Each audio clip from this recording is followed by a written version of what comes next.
Welcome to Out is Through, a podcast about living a meaningful life in difficult times. I'm Larry Lariosa, and I'm a life coach and licensed marriage and family therapist. In these uncertain times, maintaining a sense of well-being and purpose feels more challenging, yet more important than ever. In this podcast, I'll feature guests who have used their life experience, passion, and creativity to find personal meaning and deeper connection. As the saying goes, the only way out is through. And I hope these conversations help inspire you to live life to its fullest. So thanks for tuning in, and enjoy the episode. Hi, and welcome to another episode of Out is Through, a podcast about living a meaningful life in difficult times. My name is Larry Lariosa, your host. And when I started this podcast about 5-6 months ago, there were a few people in my personal network that I knew I wanted to interview. Today's guest is one of those people, and the topic is one that I think we can all relate to. Navigating through transition and change in difficult times. I'm so excited to bring you my interview with a friend and colleague, Misty Loetterle. Misty Loetterle is a certified coach and mediator and holds a master's in psychology and bachelor's in theater arts performance. With over 15 years of coaching experience, she partners with leaders and professionals to navigate complex organizational changes, interpersonal dynamics, and mid-career transitions, empowering them to build confidence and resilience to transform the way they work and lead. She brings a strengths-based, intuitive approach, connecting with clients across cultures, backgrounds, and styles. I would like to welcome to our episode today, Misty Loetterle. Hi, Misty. Hi, Larry. How are you?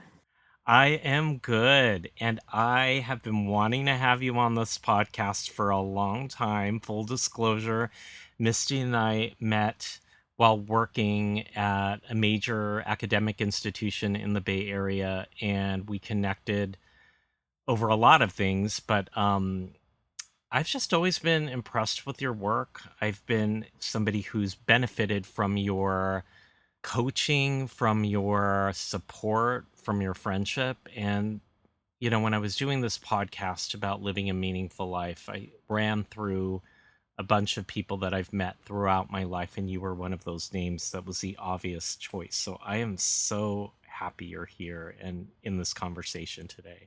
Thank you. Yeah, I'm really, really happy to be here and was really excited when you launched this podcast because I think the topics and the themes that you're discussing with your guests and that we'll be talking about today is so relevant for all of us right now.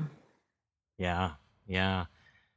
Well, there is a lot happening in the country, in the world, and even as we talk about transitions, probably in many of our lives, we're sort of in this personal transition, but also kind of a national and global transition. And I Mhm. wonder, how are you doing? How are you doing with everything around us?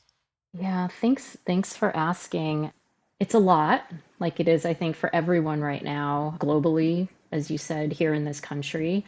I've been trying to insulate myself, honestly, from a lot of that. Of course, I'm staying up to date on what's going on, but because I have been going through some profound transitions in my own life, especially in the last 6 months, the loss of my brother who passed away in February, and navigating that transition as well as other transitions related to work and chronic illness that I have, and just new ways of being. That seems to be the theme for me these days. So I've been doing okay and doing well overall, but it's been really challenging.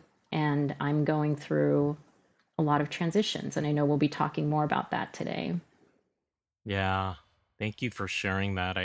I don't know what it's like to be any other age group other than what I am, and we're a similar generation, and it's wild to go through the transitions of middle age on top of the transitions happening nationally and globally. It's I mean, maybe every generation can say they have had to deal with aging in uncertain times and in difficult times.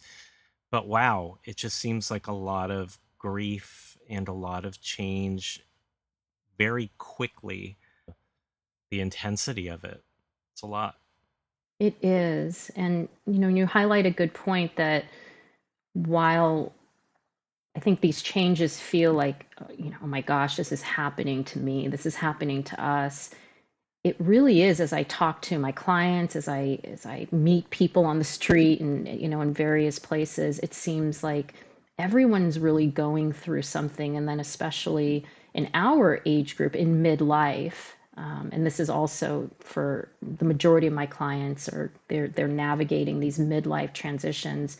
So I find that the things that I'm going through, the things my clients are going through, you and so many others, we're facing similar types of challenges and transitions that are really difficult and different. They feel different than Mhm. they were when we were younger. And a lot of my friends right now and clients, they are losing people in their lives, whether that's parents or other meeting other people who've lost siblings recently. But it's also the loss of jobs, dreams, Mhm. our country being the way we thought it would be, even with all of its Mhm. faults, and realizing that that's even being turned on its head. So there's a lot. Yeah, there's a Yeah. lot on all of our shoulders right now. Yeah. As you say that, I think about my mother-in-law who I shared with you and also in the podcast in the previous episode, just referencing that the world seems different without her. Thinking about the country, we met doing diversity, equity, inclusion work in the Obama years. Wow. And we were dealing with some stuff, right? But nothing. And I just, it's bizarre to think about how ahead we were when it felt like we were behind, and to now compare it to 2025. And whoa, all of that work that we did and held and supported just crumble. And I don't think it's completely gone. I think we'll never, I think the like they always say, what is it, two steps forward, one step back. Maybe we've taken like a few more steps than one back, but Mhm. I I just remember our conversations working together in DEI work and how hard it was then, but how today it just seems very different. We're just starting from a different baseline than what you and I were working with. Yes, yes. Yeah. It's scary to think about how many steps back and how long it may very well take to repair. Yeah. Um, but thank you for reminding me about that, because it does bring me joy to think about the work that we did and the contributions we made, and the difference that has made. And we'll see what happens. Yeah. Yeah. Well, let's shift gears a little bit and focus on you. I want to hear your story. I want to start with your story. Where did you grow up? And how do you think your early story brought you to where you are today? It's a great question. So, see what I want to share. So, well, I'll start with the very beginning. I was born in Queens, New York, and when I was a couple of years old, my family moved to California, chasing the California dream, like a lot of East Coasters do. And I grew up in Gilroy, so we were in San Francisco first, and then moved down to a place where, it was a development back then, and this is long before Silicon Valley became what it is. And so Gilroy was a small farming community.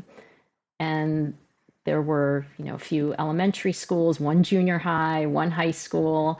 And so that was really my orientation growing up. And speaking of diversity and inclusion, things were pretty separate there. I went to school with a lot of children who were children of farmers. And so, sometimes they would be pulled out of school suddenly because their families would move away to work on another farm.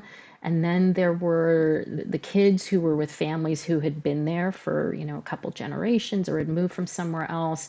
So it was this interesting dynamic between growing up with seeing the stability on one end and then seeing kids where it was very different and mainly children of Mexican parents and families. And so that's where I grew up. And so when we moved to San Francisco when I was 15, it was a huge eye opener because I had not been exposed to really any other cultures.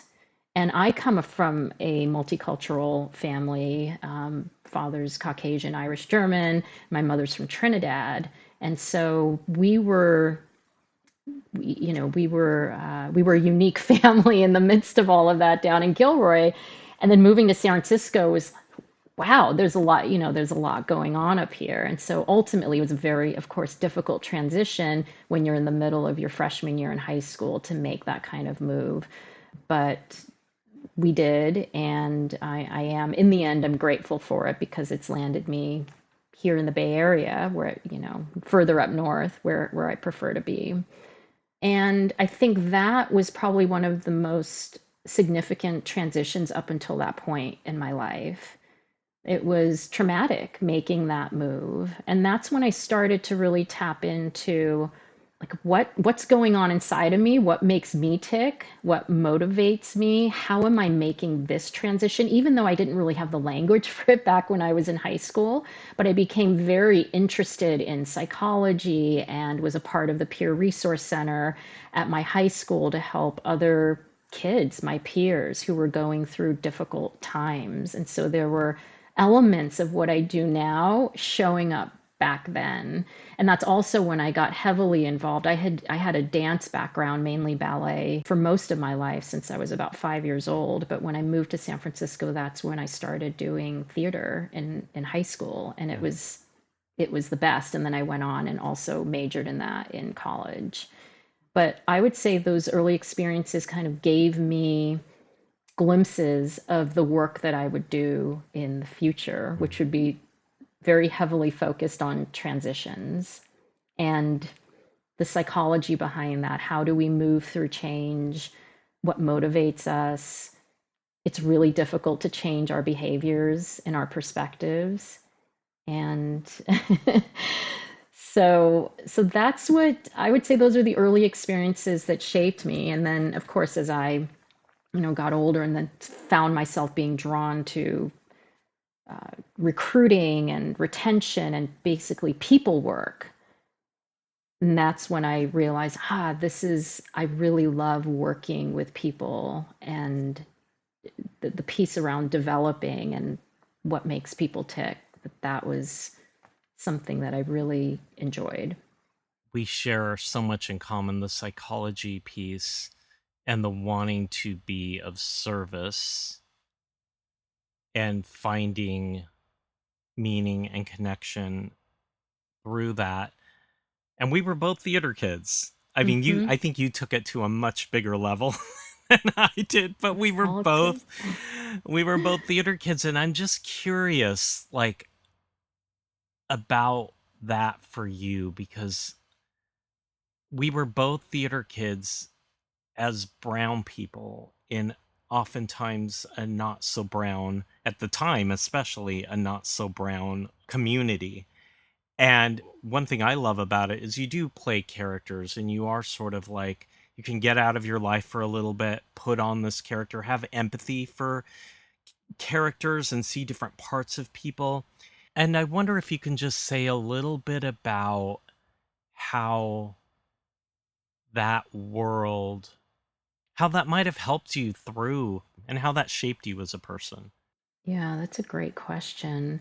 And you're absolutely right that, I don't think I realized it at the time, but now looking back, being in the theater world and, where roles, especially at that time, in the early 90s, there weren't roles for people that look like us. Or if there were, it's in one specific show, like West Side Story, King and I, and so for me, because those opportunities weren't necessarily, at least for lead parts, weren't necessarily possible for me, I still always loved the connection that I got to participate in with other people. To me, that connection was the most important part of it. And it did give me a place. I felt like this is my place in the world. Mm. And even after college, and really up until just 8, 10 years ago, performing in local theater really gave me a sense of self that I get to. I don't even want to say it's not so much an escape, but a deeper connection with myself through connecting Mm. with other people, whether that be my fellow castmates, the audience. And also dance is my first and number one passion. I don't get to do that often or as much Mm. anymore, but those were just some of my best moments, was being able to dance on stage. And Mm. so expressing myself creatively, which I think, is so important for all of us, whatever that looks like for each of us, and is so important. and Yeah. and that's something that, to be honest with you, I'm trying to reconnect with right now as I'm going through these current transitions in my life. Yeah. Yeah. Before we get to the transitions, because I think that's our theme for today that I want to dive deeply into, I would love to hear a little bit about just your journey to coaching. Like Hmm. how did you decide on coaching? What felt right about that path for you? So, like most people, I think our path to what we end up doing, what our calling is, not for everyone, but for a lot of us, it's not linear. Yeah. I thought I was going to be a ballet dancer, and then I thought I'm going to be doing this theater thing, right, for as long as I can. Yeah. So I always had the theater and the performing as I guess we could call it like a shadow career. It was something I was always doing in the background while I had the main work that I was engaged in. And so, as I shared earlier, doing the recruitment and retention, I started to notice, I don't like the political aspects of the work, especially working for a larger institution, and realized what I really enjoyed was the connection that I had with the people that I managed, with my colleagues that were on the team, with the connections that I had with other stakeholders in the institution. And really those moments that are unspoken, they're hidden, where you have that connection and you realize, wow, what we're talking about here, this is making a difference, not just for that other person, but for me also. Mm. So those conversations may have included things like someone coming to me to say, I don't feel like this is the right fit for me anymore, or what can we do to make my job more interesting, or can you help me navigate XYZ? And I realized this is something I really enjoy, but I didn't have a name for it. Mm. And it wasn't until, and I believe this is how the universe, or, I believe that this is how things often work for us, that sometimes we need that light bulb. It's like a ton of bricks, has to kind of hit us on the head before we realize the messages that we're being given.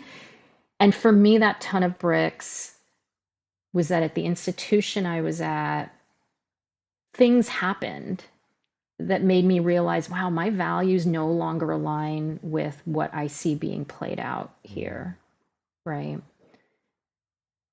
And even though I had actually a few years before that had pursued a coaching certification, I was just doing that for fun. Mm. But it wasn't until a few years after that, and again, just having practice clients, seeing people for fun on the side, and more than anything, doing that coaching program for my own personal growth, for me to be able to navigate transition, which is what my program focused on, for me to be able to navigate transition more easily. Mm. So I wasn't expecting that when these changes happened at the institution and really led me to feel really lost and displaced. And then I sought the help of a career counselor. Mm. I didn't share with her that I had gotten this coaching certification. She suggested that it would be a Oh, good wow. that it would be a good profession for me. And then that's when I came clean and said, actually, a few years ago, I did pursue that certification. And she kind of just looked at me, like, well, what are you waiting for? And honestly, then that's when I made the decision. But it required that ton of bricks falling on my head. I didn't realize that this was something I was really going to do. It really started out as a personal development tool and practice. And and so I left the institution and made that brave step of going out on my own and really making that a thing. That was 11 years ago when I did that. But I've been coaching for 15 years, but didn't take that leap until, yeah, I guess it was 4 years afterwards. The rest is history. I've been so grateful to have gotten to work with so many people over the years and with different institutions working with their employees. Something you said that I think is just really important is sometimes we do need to feel our way through things instead of think our way through things. Like sometimes cerebrally, it sounds like the right idea, or it sounds like the right thing to do, or the stable thing. But being open to like that career coach really saw what you were feeling and the natural gifts you bring. And I mean, as someone who tends to follow feeling versus thinking, I think it's often sometimes it hasn't been the right decision. I think we need both. But that I think a lot of people, at least in the work I do as a therapist, a lot of people are kind of stuck in the thinking of what they should do versus what they're feeling, what feels right. We're usually working until most of us are working till our 60s and beyond. And so that's a long time in the workforce. And if you're just thinking of what you need to do, that you're going to burn out at some point. But the feeling part is more sustainable. If you have that connection, that same connection you had as a theater kid, as that same connection you had doing some of the other things in your younger life, that I find those things are constant. Like, sure, the modality might change, but the ultimate passion and desire, that stays pretty similar. And so I'm glad that your career counselor saw that part of you and really was able to help guide you to that talent that you have. Yeah, yeah. Thanks for saying that. I agree. I think when we can tap into our core strengths, which for me, one of my core strengths is connection Mm. with others and helping others to draw out of them. For some people it's easy to connect and for others it's not. And there's nothing more than I love than being able to make connections even with others that aren't feeling that's not their orientation, which is okay. We all have different ways of being in the world. So I think when we can connect by whether that's with people or with what's within ourselves, our natural strengths, but also our values, like you said earlier, what was important back then, what's important now. Oftentimes these things don't change that much. They might, depending on certain circumstances. Hmm. naturally they'll change throughout our life. When we're tapped into what we do well in the world and the ways we want to contribute, then things feel easier. We're not resisting that feeling, like you said earlier, the with job sustainability. I mean, a lot of my clients come to me because they're often in midlife. They've been doing one thing or many things throughout their career and realize this is not giving me any life at all. In fact, it's sucking the life out of me. Yeah. And it's showing up in physical symptoms and unhappiness, and they're spilling over into relationships. And oftentimes there's this disconnect between their lived experience, their behaviors, their thoughts, their actions versus what they're doing on a day-to-day basis Mm. through their work and through the contributions that they're making, that there's this mismatch between those things. And I think when any of us when have that cognitive dissonance, it's really difficult. It's an energy suck, Yeah. honestly. And that's hard to navigate. Totally. Totally. And our values being misaligned and that cognitive dissonance, there's a lot of that in the world right now. Hmm. Right? And without our values, without our ability to be in alignment with our values, who and what are we? Like when you were talking about your story and being misaligned with the values that the institution was living, I definitely know that feeling of being stuck in something that the paycheck is nice and that's important. And as you said, people are kind of dying Hmm. slowly in these jobs, or drinking more than they need to, or going out on like binge spending episodes to just cope with the everyday misery. And I think that, especially now, there's just something about being in alignment with values that just seems so important to me in these times of transition. Yeah, absolutely. And I find that when we get back into alignment, not only are things easier, but our connection with ourselves and the things that we do well and the things that we want to do, everything just gets a little bit lighter. Yeah. And not having that dissonance there, we are able to emerge as our authentic selves. And I know that word gets thrown around a lot, but it's something that I'm really interested in. Like, what is the essence of this person? My friend, my partner, my clients, myself. I mean, that's something that I feel like I'm constantly having to remind myself of, even for my own authentic connection with myself and how I express myself in the world. Because it's easy to get off track. Yes, and I mean, bringing the DEI lens to it, like, I think everybody struggles with this, but I'm thinking particularly about Black and brown people and queer people and women, that like you're constantly having to adapt to circumstances and to assimilate into an environment to succeed. So it's very easy to lose track of what your values are, especially when your whole life has been about compartmentalizing. And there's a cost to that. I think both of us probably see that in our work. I know we've both lived that. um, and so I think everybody struggles with this in a world that sometimes demands a lot from us that might not be in alignment with our values. And also, I think for people from marginalized groups, it's even more tricky because there's that understandable need to belong and to be accepted and to blend in, but we have to also think about the cost of that as well, because it does come with a cost. Hmm. Yeah.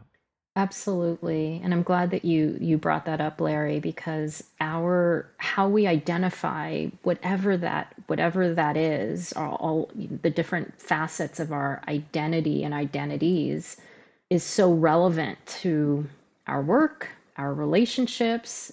So when I have people come to me, and whether they want to talk through a transition at work, or it's a leader who's having challenges with their team, or the group or the people are in conflict, really it doesn't matter what it is, but I notice that there's this underlying theme, Yeah. right? And it's difficult to separate identities from that. Sometimes in trainings that folks do here and there, I think there's this wanting to compartmentalize that and say, well, we could solve it by doing this kind of training or this. But as you and I know, it's a lot more, it's so much more complex than that, because these are things we bring in with us, our multiple identities, and what we decide to show, parts of ourselves that we decide to show, which group are we going to be vulnerable with, and which group are we going to hold things a little bit closer to our chest. Those are decisions that we're having to make constantly. And I know for me, as a person just interacting with the people who are in my life, as well as for my clients, my hope is that through understanding our values and connecting to our core talents and trying to live as authentically to those things and to ourselves as possible, that then it makes it easier for us to show up at work and in our relationships, and then in relationship to ourself, with greater depth and curiosity and meaning. Let's take a break and return to our conversation with Misty Loetterle.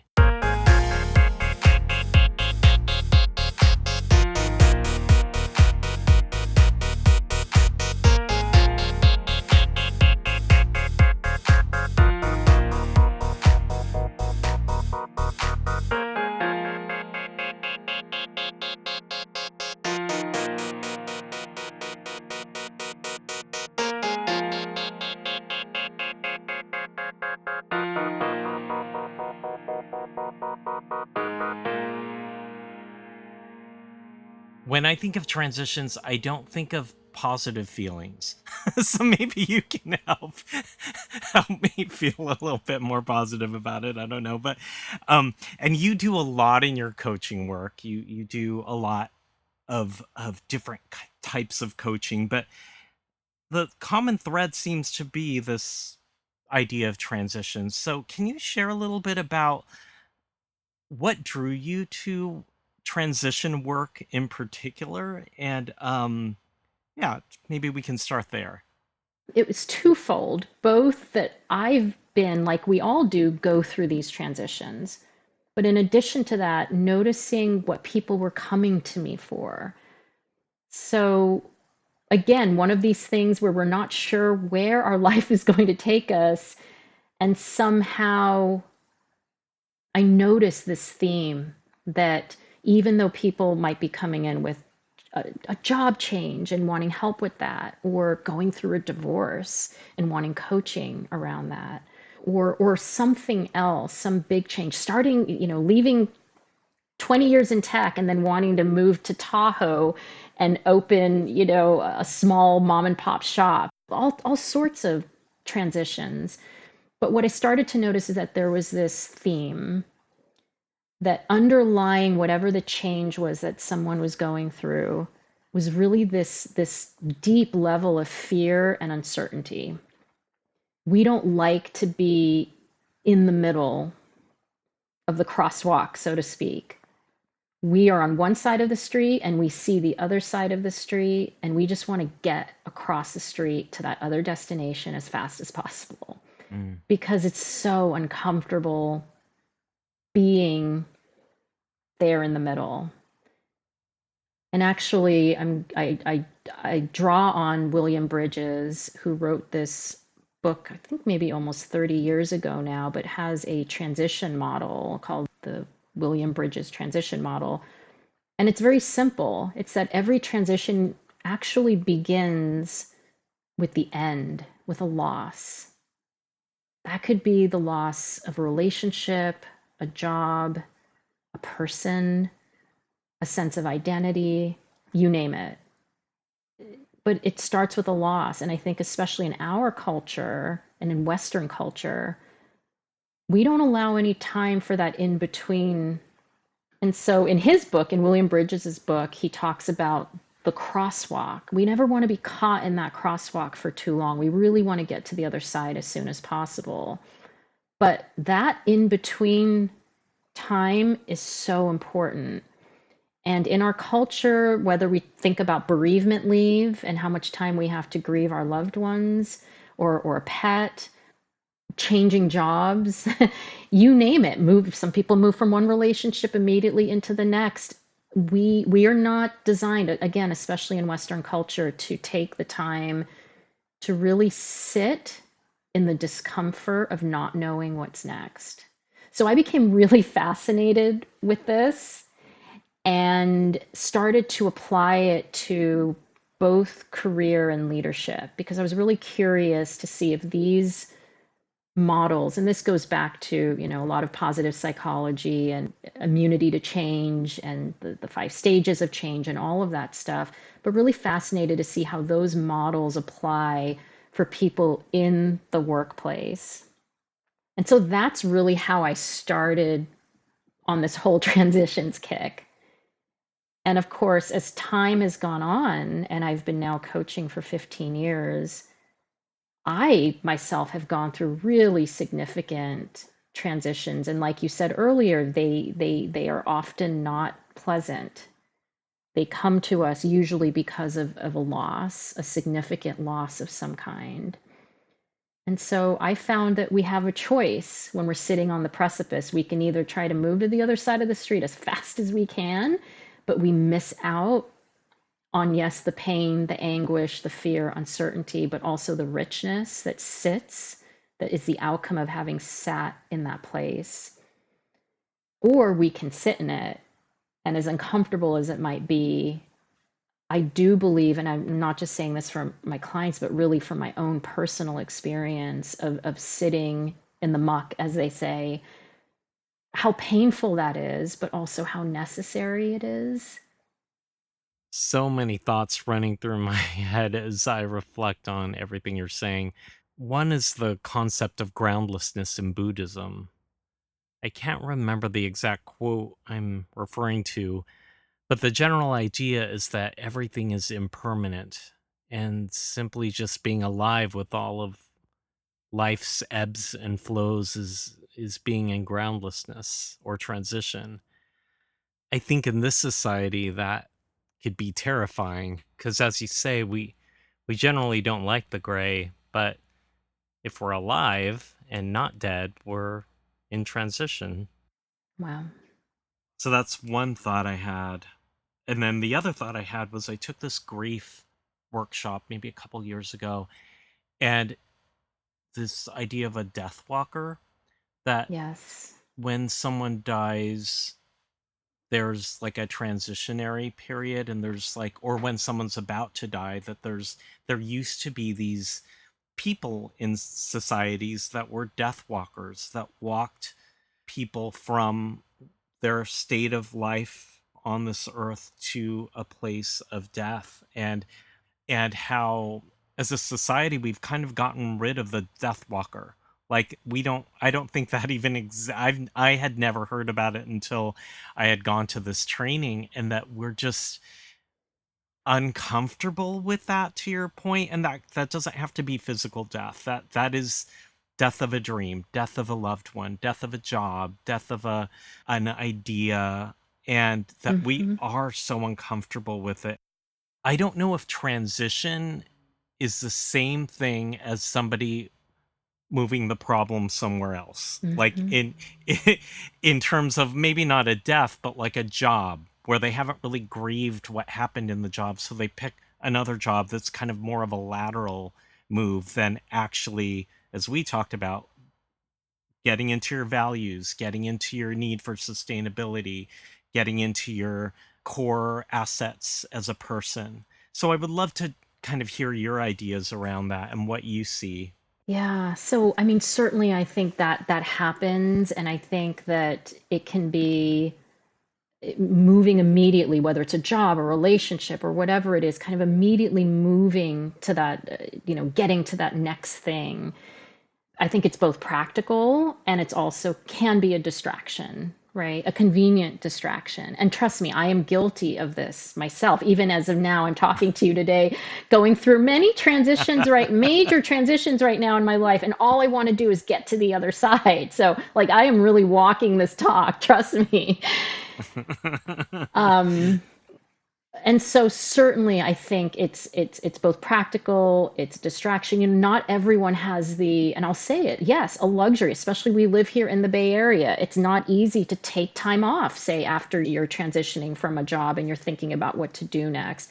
I always encourage my clients to be able to do that, have that in between time to really evaluate what is it that you want. I mean, thankfully for me, most of the people, I mean, pretty much everyone who's coming to me is coming to me because they do want to take that time. They want to be able to like sit down with someone and actually reflect on their values, their strengths, the ways they want to contribute now that they're in this phase of their life. But that I understand that that is not possible for so many people. And so I think that there are ways, even if we can't devote that level of time, energy, or resources into sitting in the muck and going through the transition, that there's still things that we can do, right? Whether that's like a ritual at home, reconnecting to creativity, reconnecting to ourselves in some way where we acknowledge, it could be through writing or through talking with a therapist or a friend or whoever, but that we're just somehow acknowledging, wow, I'm going through this and this is really difficult. This is painful to go through this loss, which again marks the beginning of a transition. There has to be a loss, whatever that may be. And then this in between, as William Bridges puts it, you know, the neutral zone, like anything can happen when we're sitting in this. And then following that is the new beginning, whatever Mm, that is, the new job, the new relationship, the moving on, reconnecting, and, you know, re identifying. So, whatever that is for someone, it tends to go in in that pattern, but oftentimes, and again, especially in Western culture, we skip that. And I had not heard of Deathwalker before, and it's really, so many cultures I think do that well. They have yeah. something. It may not be the death rite, it might be something else, but there's some sort of rite of passage, a ritual for both coming of age, you know, birth, coming of age, marriage, etc., you know, death. Yeah. And we don't have those traditions. They're not built into our culture. And so we all feel, wow, we're expected to really move, you know, move on to that next job or move on to that new leader and just accept that person as our new manager or our new colleague when there hasn't been any recognition that, wow, we have all just gone through something really major here, Yeah. and let's just honor that. So even if it's just that, that is so valuable that it is said out loud, and that people's feelings about it don't have to be kept inside and buried. That there could be space that we allow in our organizations, but also in our conversations with our friends. I mean, it's so interesting. You know, you mentioned it earlier, the reaction from people. Some people really lean in. Wow, you lost your brother. You've had these other losses. Mm-hmm. You know, let's talk about it. Or do you want to talk about it? And then others where it's really, for I think most people, it's really hard and really uncomfortable for them to talk about loss and especially death. As you're talking, I think about how you were with me during a major transition, which was leaving the job that we had shared. And it was terrifying. And I was very lucky that I had a skill set. Like I was already a licensed therapist and I had a partner that, I could get on his benefits. And so I had a lot of privileges that I'm aware a lot of people don't have. But I think about how strategy is also part of maybe minimizing the fear around transition that usually, not always, but usually we can anticipate transition. And so strategy is important, right? That you can actually, if you're going to take a leap, that you're actually going to land on something, because that sometimes, like, that might not be a good idea to take a leap and not know where you're going to land.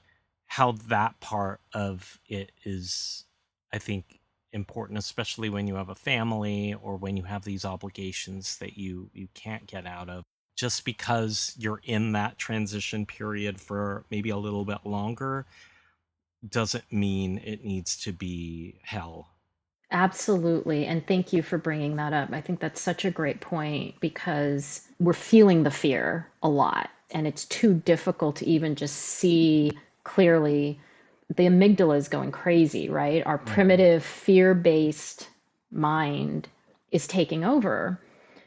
And you and I know that when the amygdala is overactivated like that, our prefrontal cortex, which is responsible for our executive functioning, our planning, and all of that stuff and strategy, shuts down and it gets really minimized. So I really like when I'm working with people, helping them to really look at, like what are the things that are going well?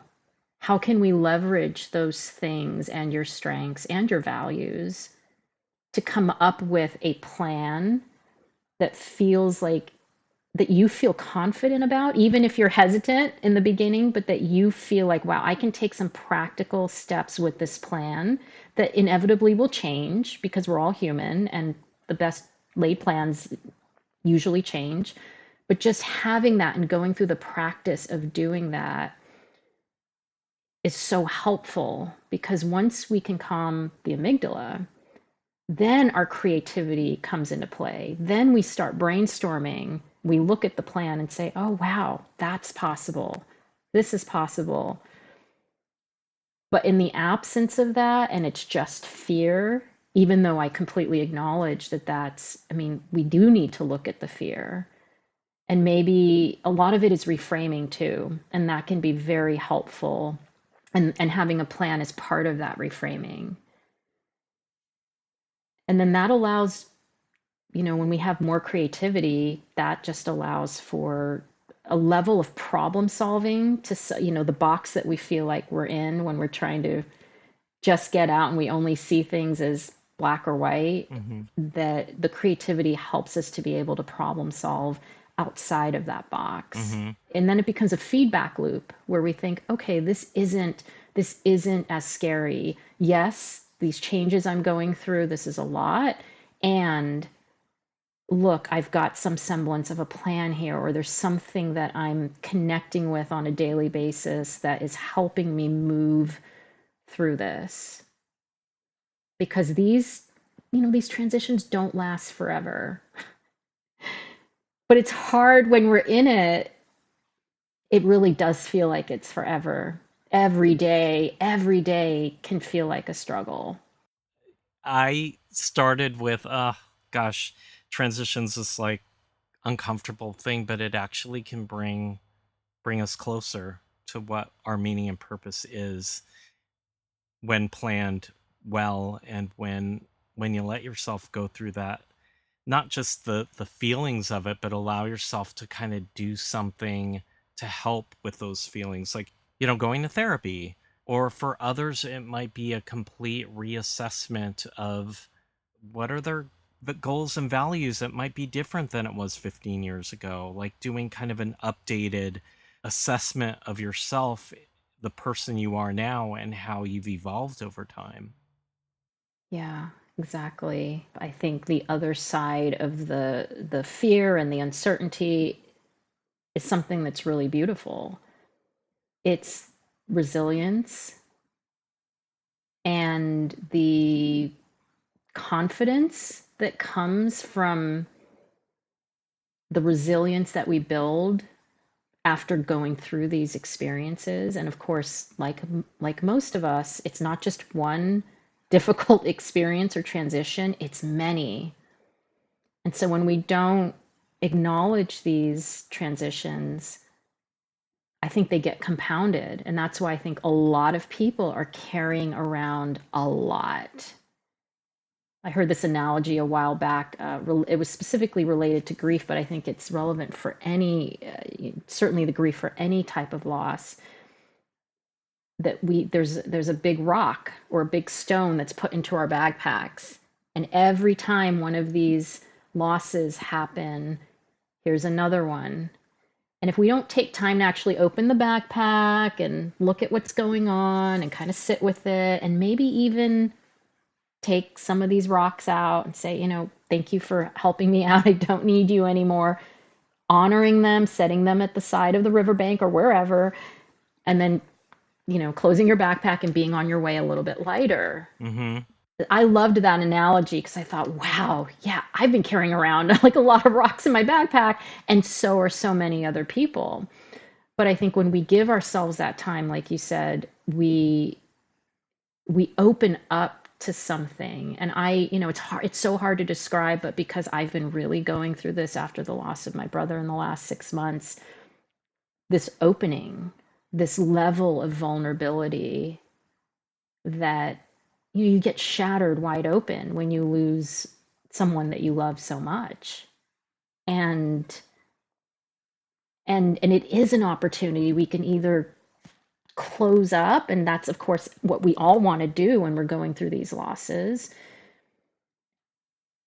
But then slowly what starts to happen is this, I think if we open ourselves to it, is this unfolding where we not only let others see us and really who we really are and what we're going through, but where we allow ourselves to see our own selves that way. And that's a big, it's hard to describe, but it's a big thing, this turning inward and really looking at, all the faults, all of the beautiful stuff and also the ugly stuff, like all of that that's in there, but tapping into that, there's something about that then the other side of it is, I'm here, I'm open, now what?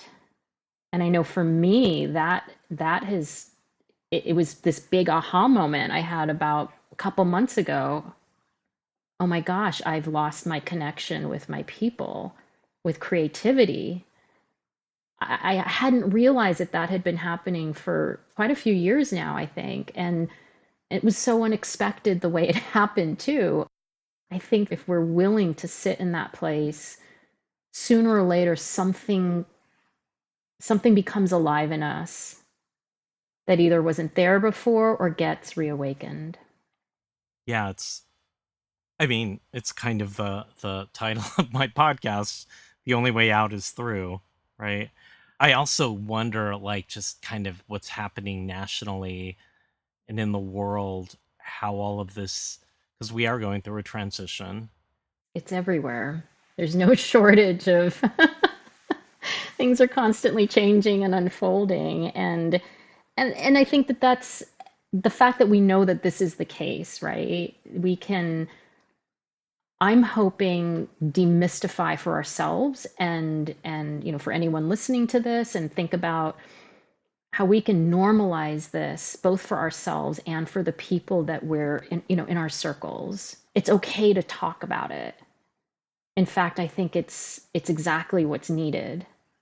I don't want this topic to be something that just say sits in this context, right? Where we're talking about transition. I feel like if people were talking about it more in the workplace, at home, and again, that could be anything, whether it's what's happening in our country and in the world, or just like knowing that a friend is going through a lot, and having the courage to say, hey, I just want to check in.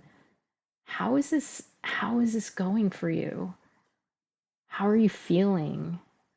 I think oftentimes people don't know exactly what to say, how to say it, and also afraid of what they might hear. We don't have the skills in our culture, or the language really, we don't feel equipped unless you're in our kind of work, Yeah. right? People don't feel equipped to be able to ask questions, but then also hold the space for whatever the answer is. Yeah. And what I'm hearing from you is just both normalizing, because it's very easy to avoid transition because we all kind of have our reactions to it, but also it is the elephant in the room, and yet it's easy to kind of dance around it, and just naming it makes it a little less scary. I wonder how your clients, the institutions that you worked with, I wonder how have they reacted, or how have they responded to your work, the coaching work and the transition work? Well, the responses have been positive, really positive, which is, it's always nice to hear. There's usually a theme to the feedback that I get from whether it's an organization or individual clients that I'm working with.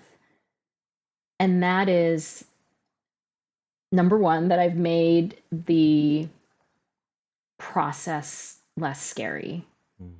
that they didn't know that what was on the other side could be a reconnection to what's alive in them, things that they didn't realize, strengths that they didn't realize were laying dormant or underutilized. The type of coaching I do is very much strengths based, evidence based strengths framework. Mm. So I think that's a surprise for a lot of people because they're not expecting it. They're expecting it to be, well, we're just going to talk about work and getting me from point A to point B. And yes, there is definitely some of that, but whether it's how to be a more authentic and more effective leader, or, oh, I'm experiencing this conflict with my manager, or, I'm going through this big scary life change and or career transition. I just don't know who I am anymore. I mean, I get these types of themes a lot. They didn't realize, oh, by doing this work, there's something also on the other side.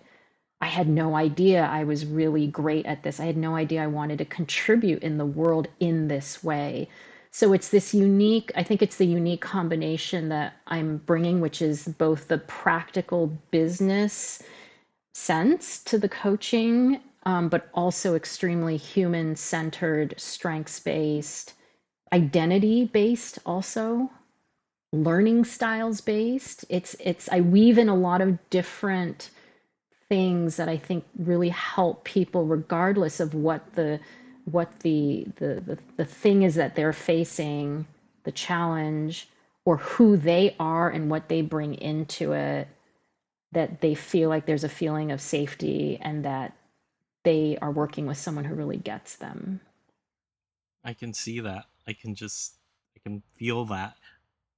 I wonder, because this podcast is about living a meaningful and fulfilled life, how has your work given you a sense of meaning, purpose, connection with others? There's nothing more fulfilling to me, I'm getting a little emotional, than in these quiet moments, and I call them quiet moments, for me to be able to witness these miracles. I call them miracles. And it used to be harder for me to describe this, but as I've gotten older and I've been coaching longer, I realize like what the essence of this is. It's being able to witness the growth, the unfolding, the miracle of someone having that aha moment. And that aha moment could be, oftentimes it's reconnection to themselves. It's maybe for the first time that they are being seen when they have gone through their whole lives and they have not been really seen by one person.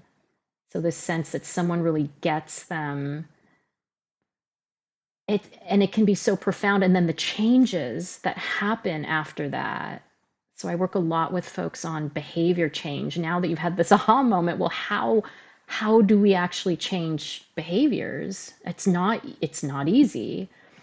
That to me is just such a remarkable, it's such a gift for me to be able, I feel like this witness, and I'm the privileged one that gets to, I'm honored to be working with that other person sitting across from me, or if it's with a group of people that I'm working with in an organization where, I'm showing up as my full self and I'm asking others to do it and I'm inviting people into that space. And when they have the courage to do that, it's just the best thing in the world. And I am learning just as much from every single interaction, every single meeting. There is something that is so life giving about that for me. And I'll never forget realizing, oh, wow, this is my calling. I thought it was dance and I thought it was theater, and yes, those things also, brought me so much joy. But this is a way of being in the world. I didn't realize, oh, this could actually be my my life's work also. So that was a great discovery. That's pretty amazing. And knowing the impact that we have on other people and being able to witness that with people that you have a relationship with. I mean, these are not random strangers. These are people that you've built some kind of or companies that you've built relationships with that, yeah, I imagine that's just such a gratifying feeling having that echoed back and being able to see the change happen in front of you. Do you have any advice for anyone who might be in a life transition and having a really hard time just moving ahead? Yeah. I think first and foremost, give yourself grace because feeling is stuck and scared. And sometimes there's excitement in there too, right? Like, oh, I know this is the thing, but I don't know how I'm going to do it or when. Giving yourself grace, even just acknowledging it to yourself, even if it feels too scary to say it to anybody else right now in your life, just saying it to yourself or even writing it down on paper. I'm going through this. I'm scared. I feel really stuck. There's a lot of power, and you know this from your work too. I mean, there's so much power when we name, whether it's the feeling, the fear, whatever it is, and also even maybe that glimmer of excitement that's in there. Of course, it's great if resources and time, and willingness allow working with a therapist or a coach or someone else who can really partner with you that specializes in making these transitions to help you navigate the cognitive and emotional aspects of making the change. It's not something that just happens automatically, right? It's really a process. So having a guide can be so helpful. But even if that's not possible, I think that there are practices and ways that we can honor the fact that we are going through something that's difficult, asking our friends and family and our loved ones for some extra support, right? I think that that can be helpful to admitting it's not weak to say, hey, I'm going through this big change or this loss or whatever it is, and I need some extra help right now.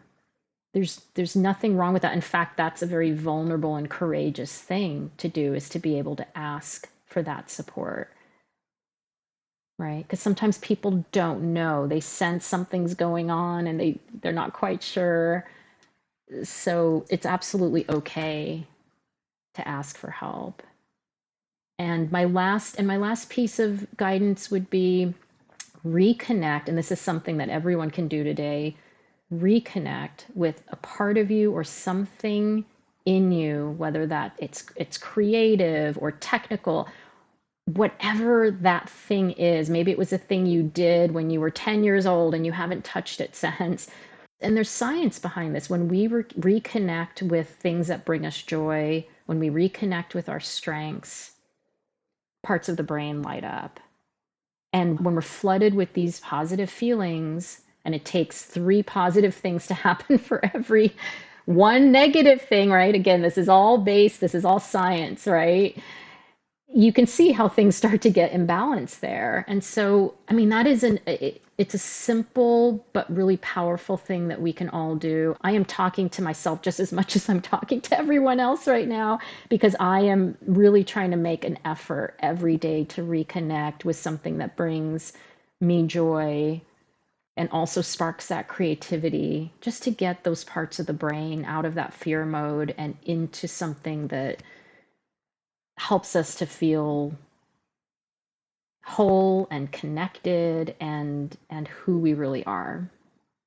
Yeah, my one of my guests on a previous episode talks a lot about connection and beauty as being a way of getting through these difficult times, which is a big big part of what you're saying, and then I also add in comfort Mm. and the things, as you said, like for you it was dance, going back to these things that you really enjoyed. I have been finding myself at like shelves of old cassettes and CDs and obviously vinyl, and it has helped my mood a little bit. It's taken me back to a time where I don't know what it was about buying that stuff and cataloging, and but it brought me back to a time when I was younger and I really enjoyed the treasure hunt of finding things randomly, and obviously the music and the memories associated with that. Which brings me to I know what my next question's question, coming. and I am so excited to ask you this question because I know you're a music person. I know we share similar music, similar generations. So, but before we go there, is there anything that we missed, or is there anything around transitions that you wanted to say? Do you think we got it all? I think we got it all. This was, yeah, it was such a wonderful conversation to have the opportunity to just have this space to talk about it. These things that I've been thinking of for a while now, but really exist just in the moment through practice. I guess that's the best way to put it. So this is the first time that I've ever talked about my work and my journey to the work in this way. So thank you so much for the opportunity. You have filled us with so much knowledge, so thank you. Where can listeners find out more about you and your work if they're interested? And we'll have all of these links in the description box as well. Absolutely. So you can look me up on my website, which is intrinsite.com. That's INTRINSIGHT.com. Or my email is misty@intrinsite.com. Perfect. Well, let's bring it back to this very important question, which is you are stranded on a deserted island and you only have 3 albums that you are going to listen to for the rest of your life. Which 3 albums would you choose and why? Well, I was prepared for this question. And even though I prepared after listening to your other episodes, this is painful, Larry. Forget about transitions. This question is worse than any other transition I'm going through.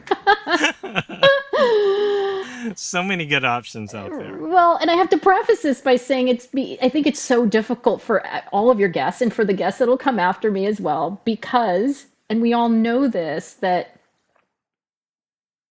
our music taste is so eclectic, and different parts of it brings out different parts of our identity and reminds us, speaking of Mhm. transition, reminds us of certain phases and aspects of our life. Mhm. And so yeah, this is a tough Yeah. one. Okay, there was only one that I was 100% sure about, and you know me, you know I'm a huge Depeche Mode uh, fan. They're my all-time favorite yeah. band if I had to choose one. And so Uh, Violator is number one for oh me. god. And the reason why this album I feel like represents all their other albums, because so I'm cheating here. So this one album represents all of Depeche Mode's collection of albums. And so I'm picking it because I think it represents the band very well. But also because the meaning that the band has for me is that since I was 13 years old and first heard them up until present day, their music remains for me kind of like my life's anthem. Mm, It doesn't matter what stage of life I'm in, what I'm going through, the people that I'm with, the friends I have, or other types of music I'm listening to. It's the thing that I come back to where I feel connected to myself. yeah. And it doesn't remind me of any one thing or person or event. It's just me. Mm, And wow. it's hard to find music that really is like, this is me, versus, oh, it reminds me of this time in my life. And Right, because some music we're listening to at every stage of our life. And I think about even them, like that was sort of I love their early stuff. and they were a little more refined by then. And then they had obviously the career after, but that was like a sweet spot because I think they had just also exploded commercially. And it was the 90s, so it had that, or late 80s, early 90s, so it had that like futuristic style. And then, yes, I guess thinking about like coming of age with them and that particular album, like we were almost, we're more adults, but in that, like, you were starting to listen to music like an adult would. It was less about, Hmm. it was about dancing, but I mean, that's a deep album. There's some serious content to it. There, it Yeah. really is. So my second, do you want to hear my second Yes. one? Yes. So the reason, okay, so this isn't actually, which shocked me, but this is a newer band that came out of Brooklyn in the pandemic called Nation of Hmm. Language. And the album is called Strange Disciple. The reason why I'm choosing them is because I thought about, deserted island, rest of my life. I want something that truly really doesn't remind me of anything. Hmm. It's just easy music that I could really listen to if I had to over and over again for the rest of my life. And I notice that whether I'm in the car and I just want like that background sound or I'm at home, put them on. And they're inspired by OMD, Depeche Oh, Mode, like all oh, of those bands. yeah. And so, but the fact that they're modern and they just came up in the pandemic, and I'm actually seeing them in a couple weeks, very I'm exciting gonna at the Fillmore. check them out. What are they called again? They're great. So it's Nation of Language. Okay. And the album I would choose, even though I have to say I love all of they've I think released 3 albums so far. This album is called Strange Disciple. So for those of you out there who are OMD, Depeche Mode, etc. fans, highly recommend them. Okay. Boy, the third one, Larry, this is really hard for me. So I'm going to take a risk, even though I know I should probably choose the other one. I'm going to go for this one just because at a certain time in my life it held a lot of meaning for me. And that is the album is Under the Table and Dreaming by Dave Matthews Band. Oh, yeah. That's such a, gosh, 90, 96? 90, actually, this might be 98? 93, Oh, 94. I okay. Is that the one with think. I might be Satellite? wrong. Is Hmm. Satellite on that? Oh my gosh, I'm getting all their albums mixed up. But Yeah. this has got Dancing Nancy's. Actually, I think Satellite is on it. Yeah, yeah. Um, Beautiful album. but yeah, Dancing Nancy. I mean, there's just, and it reminds me of, I was just at a certain time in my life, way past coming of age, but early 20s. By the time I was listening to it, I was late teens, early 20s, and I wasn't going to choose that one, but I kind of came back to it and I said I feel like I need to give a nod to that. I'm not sure I'd want to listen to it forever. It might make me too nostalgic, but I thought I will take a risk for the purpose of this podcast. Do you want to cheat and tell us what your fourth is?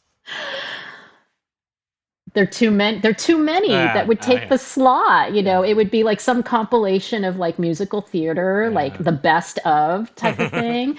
It might honestly, you know what, Larry? It would have been probably the original cast recording of Hair. Oh, Is yeah. doing that show Mm. holds so much meaning for me, and also happens to be where I met my partner, Oh, wow. even though we were not clearly not together way back then. But yeah, we met back then almost 20 years ago. First time we met, Wow. performing Wow. together. So that's also a nice nod to that. But I yeah, it love that holds a lot of musical. meaning. That just performing in it was just one of the highest, most amazing moments in my whole life. Oh, wow. Yeah, Wow. lots of joy. I could see you both in it many years ago, and the music to that is great. It's like, and I don't know if they did another musical, the songwriters, but the songs are just so legendary, and it was so groundbreaking. And I didn't realize Donna Summer was in the German production of Yes. Hair before she was Mm-hmm. who we I know saw of. that in the Yeah, documentary. such a great Yeah. documentary, by the way. Yeah. Oh, loved it. Great choices, Misty, and it just makes me think about transition, that I choose albums, and a lot of my guests choose albums that are about transitions. So even though there's something really hard about it, maybe there's something also knowing we got through it and we needed that necessary step to be what we are now and where we're going, that does make us appreciative when we're able to, when we're out of it, to be able to reflect fondly and say, I got through that. I Hmm. am resilient. I am strong. Absolutely. Yeah. Absolutely. It's a great way to close on that Uh positive note. well, I thoroughly enjoyed this interview, reconnecting with you, talking deeply about this topic that I think we're all, I mean, just being alive, we're dealing with transitions, and just naming the importance of it, and that we're all in it. The global stuff, we're all in it together, but even the individual stuff, there's something about our humanity that's connecting, that we're all going through loss and breakups and job transitions and life transitions. We might be going through them at different times, but we can all be empathic around that part of our humanity. Absolutely.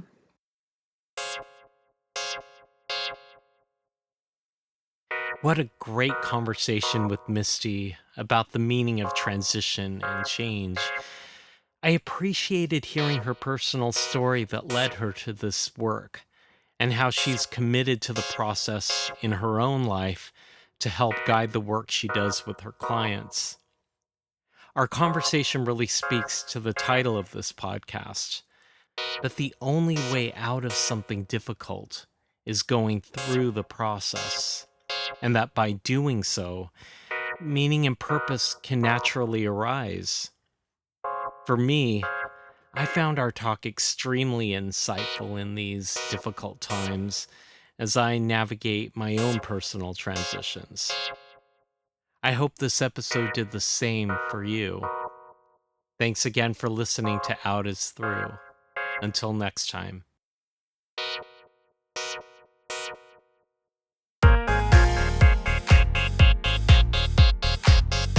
The views expressed by the speakers are their own, and their appearance on the podcast does not imply an endorsement of them or any entity they represent.